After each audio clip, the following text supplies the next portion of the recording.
सोचिए जरा, कल तक हम बोल रहे थे अमेरिका क्रिकेट खेलता भी है क्या, और आज हालत ये थी कि टीवी के सामने बैठकर दुआ मांगनी पड़ रही थी कि भाई बस बेइज्जती मत हो जाने देना, क्योंकि T20 क्रिकेट है, यहाँ नाम नहीं चलता, यहाँ सिचुएशन चलती है। और सिचुएशन ऐसी बन गई थी कि अगर एक आदमी नहीं संभालता ना, तो आज हर सोशल मीडिया प्लेटफॉर्म पर सिर्फ एक ही लाइन चल रही होती, इंडिया को अमेरिका ने हिला दिया। लेकिन तभी एंट्री होती है उस खिलाड़ी की जिसके बारे में लोग कहते हैं कि इसका बल्ला तभी चलता है जब सामने छोटी टीम हो, लेकिन वही खिलाड़ी आज इंडिया की ढाल बन गया, सूर्य कुमार यादव। और दोस्तों, आज ये बात लिख कर रख लो, अगर ये पारी नहीं आती ना, तो ये मैच इतिहास में गलत वजह से याद किया जाता। सुबह हम बड़े कॉन्फिडेंस में पाकिस्तान का मजाक बना रहे थे, नीदरलैंड से जीतने में पसीना निकल गया, लेकिन जैसे ही इंडिया की पारी लड़खड़ाई, शाम होते होते पाकिस्तान वालों को भी मौका मिल गया। और दिक्कत ये थी कि हमारे पास जवाब देने के लिए कोई एक्सक्यूज नहीं था, क्योंकि अमेरिका को कोई भी बड़ी टीम हल्के में ले लेती है, और यही सबसे बड़ा धोखा हो जाता है। क्योंकि T20 में अगर शुरुआत गलत हो जाए ना, तो मैच हाथ से फिसलते देर नहीं लगती। और वही हुआ, टॉस हारा, पहले बैटिंग मिली, सोचा था आज 180-190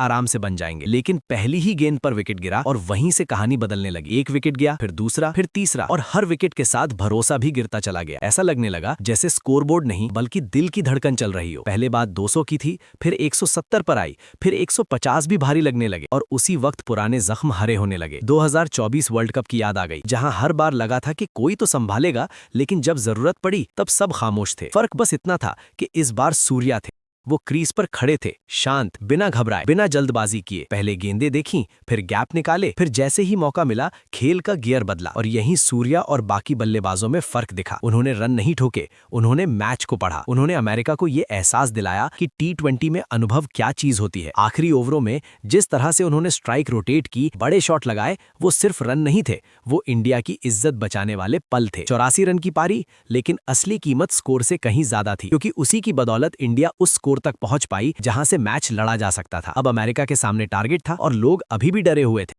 क्योंकि अमेरिका पहले ही पाकिस्तान को हरा चुका था। और T20 में उलटफेर कोई नई बात, ऊपर से बुमराह बाहर थे। लेकिन तभी कहानी ने दूसरा मोड़ लिया। टीम में एक खिलाड़ी आया जिसे शायद खुद नहीं पता था कि आज उसका दिन है। सिराज सीधे घर से टीम में, और मैदान में उतरते ही पहला ओवर और विकेट। वहीं समझ आ गया कि आज गेंदबाजों ने तय कर लिया है कि सूर्या की मेहनत बेकार नहीं जाने देंगे। पावर प्ले में दबाव बनाया गया, रन रोके गए, और जैसे जैसे ओवर बढ़े वैसे वैसे अमेरिका की उम्मीदें टूटती चली गईं। अर्शदीप ने लाइन लेंथ से परेशान किया, और स्पिनर्स ने बीच के ओवरों में मैच को जकड़ लिया। बाहर से देखने में भले लगा हो कि स्कोर पास है, लेकिन मैदान के अंदर इंडिया हर पल आगे थी। अमेरिका ने कोशिश जरूर की, लेकिन अनुभव के सामने जोश टिक नहीं पाया, और अंत में वही हुआ जो होना था, इंडिया जीत गई। लेकिन ये जीत ऐसी नहीं थी जिस पर सीना चौड़ा करके कहा जाए, बल्कि ये जीत एक चेतावनी थी कि अगर हल्के में लिया ना, तो कोई भी टीम परेशानी खड़ी कर सकती है। दिन की शुरुआत पाकिस्तान की जीत से हुई, बीच में वेस्ट इंडीज का धमाल आया, और आखिर में इंडिया ने किसी तरह दिन को संभाल लिया। कुल मिलाकर वर्ल्ड कप का पहला दिन एंटरटेनमेंट से भरा रहा। आज और मुकाबले हैं, और ये टूर्नामेंट साफ कह रहा है कि यहाँ कोई भी मैच आसान नहीं होने वाला। चैनल सब्सक्राइब करना,